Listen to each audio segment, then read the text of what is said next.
সম্মানিত সভাপতি জনাব এম এ সালাম, নাগরপুর উপজেলা বিএনপির সভাপতি, উপস্থিত আছেন আজকের যাকে ঘিরে আজকের এই সমাবেশ।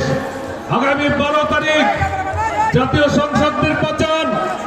এই নির্বাচনে যিনি মনোনীত ধানের শীষের প্রার্থী হিসেবে এবং আপনাদের নাগরপুর দেলদুয়ারের মানুষ কর্তৃক মনোনীত আগামী 12 তারিখ যাকে আমরা ভোট দেওয়ার জন্য উদ্গ্রীব হয়ে বসে আছি, সেই আজকের সভার প্রধান অতিথি ছাত্রদল থেকে ছাত্র নেতৃত্ব দিয়ে তার এই বয়সে এসে আজকে নমিনেশন পেয়েছেন, তিনি আজকের সভার প্রধান অতিথি।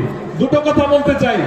একটি হলো, যারা প্রার্থী হয়েছে আপনাদের কাছে প্রশ্ন, রবিউল আল লাবলু ভাই, ওনার অনেক বাল্য বন্ধু এই মঞ্চে আছে, সামনেও আছে। ওনার জন্ম নাগরপুরে, ওনার বেড়ে ওঠা নাগরপুরে, ওনার শিশুকাল নাগরপুরে, ওনার শৈশব কৈশোর যৌবন এই নাগরপুরে।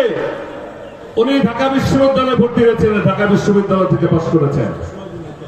আমি চ্যালেঞ্জ করে বলতে চাই, যেই লোকটি, আমরা এখানে সকলেই কৃষকের সন্তান, যেই লোকটি কৃষকের সন্তানের সাথে বড় হয়েছে, যেই লোকটি হিন্দু মুসলিম সকলের সাথে বেড়ে ওঠা, সেই লোকটি নাগরপুর দেলদুয়ারের কৃষক এবং হিন্দু মুসলিম সকল সম্প্রদায়ের মানুষের ভাগ্যের উন্নয়ন কাজ থেকে উনি যতটা করতে পারবেন, অন্য প্রার্থী সেটা করতে পারবেন কিনা, এটা আপনাদের কাছে প্রশ্ন থাকলো।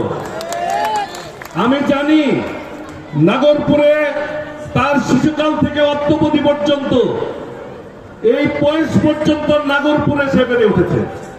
আপনাদের সকলকে চিনে, নাগরপুর দেলদুয়ারের যতগুলো মানুষের নাম সে জানে, যতগুলো বাড়ির সে চিনে। আর একজন প্রার্থী যদি সেটা চিনে থাকে, তাহলে আমরা আপনাদের কাছে ভোট চাই না। আমার কথা হলো, আজকে থেকে আমরা অনেকেই ফটো সেশনে ব্যস্ত। দয়া করে আমরা যারা মঞ্চে এবং যারা সামনে, প্রত্যেকের কাছে অনুরোধ, আগামী এই 2 দিন ফটো সেশনটা দয়া করে বাদ দিই। আমরা বাদ দিয়ে আজকে প্রত্যেকেই আমরা যার যার এরিয়াতে ঘরে ঘরে ভোটটা চাবো এই 2টা দিন।